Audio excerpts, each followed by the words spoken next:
le temps va, tout s'en va, disait Léo Ferré, et il avait bien raison, puisqu'avec le temps s'en va même la possibilité d'agir en justice. Je vous raconte cette semaine l'histoire d'un couple d'investisseurs qui s'aperçoit avoir acquis un bien immobilier beaucoup trop cher.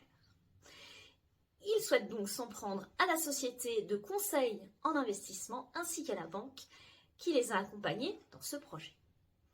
En 2009, monsieur et madame M font l'acquisition dans le cadre d'une vente en l'état futur d'achèvement d'un appartement avec emplacement de parking en région parisienne et dans le cadre d'un dispositif de défiscalisation, en l'occurrence Girardin. Le prix de vente, un peu plus de 210 000 euros. Le financement est assuré par un prêt d'une durée de 240 mois, 120 mois sans remboursement de capital, puis 120 mois avec amortissement. En 2012, ils font évaluer le bien par une agence immobilière qui les informe d'un risque de perte à la revente de 30%. Ils laissent le temps passer. En juillet 2016, ils font faire une nouvelle évaluation. Et là, c'est carrément la douche froide puisque l'agence immobilière évalue le bien entre 80 et 90 000 euros, soit une perte de plus de 100 000 euros. Jugeant avoir été mal conseillés, ils assignent en responsabilité la société de conseil en investissement et la banque en janvier 2017. Mais l'un comme l'autre invoquent la prescription de l'action initiée. Le délai pour agir est sur le réel de 5 ans à compter de la signature des contrats. Tant le tribunal que la cour d'appel approuvent cet argument et déclarent monsieur et madame M prescrits en leur action. Autrement dit, ils ne peuvent faire juger de la responsabilité de la société de conseil en investissement et de la banque. Les investisseurs malheureux ne désarment toutefois pas et ils saisissent la Cour de cassation d'un pourvoi.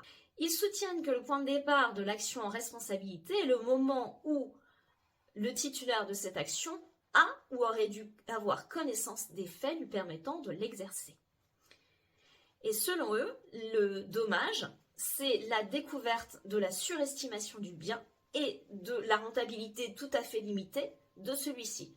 Découverte réalisée en 2012. À votre avis, ont-ils obtenu gain de cause ? La réponse est oui. Dans cet arrêt du 1er février 2024, la Cour de cassation casse l'arrêt d'appel.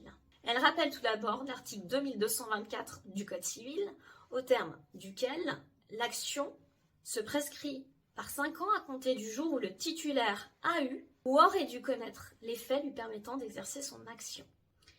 Et elle juge que dans une opération d'investissement locatif, avec défiscalisation, le point de départ de l'action en responsabilité est celle du jour où le risque réel s'est réalisé. Et ce jour est celui à partir duquel l'acquéreur s'est aperçu qu'il serait dans l'impossibilité de rembourser le prêt du fait d'une surévaluation du bien. L'action n'était donc pas prescrite puisque les époux M ont découvert la surévaluation du bien en 2012.